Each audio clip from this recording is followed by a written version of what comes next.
నమస్తే అండి. నా పేరు లైలా. ఈ రోజు వరంగల్ జిల్లాలో తెలంగాణ రాష్ట్ర వ్యాప్తంగా ఉన్నటువంటి జోగిని శివశక్తి ఓరుగల శివశక్తుల సంక్షేమ సంఘం ఆధ్వర్యంలో సమావేశం ఏర్పాటు చేసినాము. ఇందులో అన్ని జిల్లాలకు సంబంధించిన వాళ్ళు రావడం జరిగింది.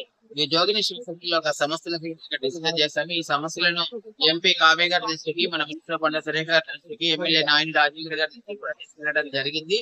జోగినీలకు ప్రతి గుళ్ళల్లో కూడా ప్రత్యేకమైన దర్శనానికి ఒక క్యూ లైన్ ఏర్పాటు చేయాలని, జోగినీలందరికీ కూడా జోగిని పెన్షన్స్ అనేటివి కూడా అలాట్ చేయాలని, అట్లాగే ప్రభుత్వం ఇచ్చిన ప్రతి స్కీమ్ లలో కూడా జోగిని శివశక్తులకు ప్రత్యేకమైన స్థానం కల్పించాలని వాటి ముందు మేము కోరడం జరిగింది. వాటికి సానుకూలంగా స్పందించారు. ఇది మాకు సంతోషకరమైన విషయము. ఇది రాష్ట్ర స్థాయిలో జరిగిన ఈ సమావేశం. ఇది మేము మా ఐకమత్యం చాటుకోవడం ఇక్కడ సమావేశం. ఇది ఇక్కడే కాదు, అన్ని జిల్లాలలో ఈ సమావేశం జరుగుతుంది. తెలంగాణ ఉద్యోగులు కూడా మీరు చాలా కీలక పాత్ర వహించారు. తెలంగాణ వచ్చి బస్ అవసరం మీకు ఏమైనా న్యాయం జరిగిందండి? తెలంగాణ ఉద్యమంలో చాలా పోరాటాలు చేసి బోనాలు ఎత్తాము, నిరాహారదీక్షలు చేసాము, అన్ని చేసినప్పటికీ కూడా ఇప్పటికీ మాకు సరైన గుర్తింపు అయితే లేదు.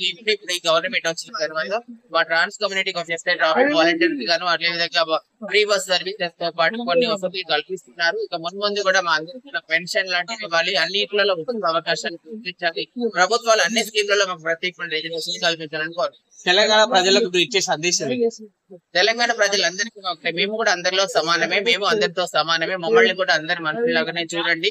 మమ్మల్ని కన్నవాళ్ళు అర్థం చేసుకోవాలి, సమాజం కూడా అర్థం చేసుకోవాలి, పాలించే రాజకీయ నాయకులు, పరిపాలించే రాజకీయ నాయకులు అర్థం చేసుకోవాలి. అందరూ అర్థం చేసుకుంటే మాకు సరైన హక్కులు కల్పిస్తే మేము కూడా అందరితో పాటు గౌరవంగా, సమానంగా, ప్రేమగా బ్రతుకుతామని కోరుకుంటున్నాం. తెలంగాణ కమ్యూనిటీ అందరం కూడా చాలా వెనుకబడిపోయిన వాళ్ళము, ఆర్థికంగాను, సామాజికంగాను, అన్నిట్లలో మేము వెనుకబడి పోయినాం. కాబట్టి అందరం కూడా ఐకమత్యంతో ముందడుగు వేసి మన హక్కుల గురించి పోరాటం చేసి ఖచ్చితంగా మన హక్కులను సాధించుకోవాలి. అన్ని రంగాల్లో మనం ముందుండాలి. గౌరవమైన జీవనం కొనసాగించడం కోసం మనం అందరం ప్రయత్నించాలని కోరుకుంటున్నాము. మేము విద్య, ఉద్యోగం, ఉపాధి, రాజకీయ రంగాలలో కూడా మేము పోటీకి నిలబడాలని కోరుకుంటున్నాం.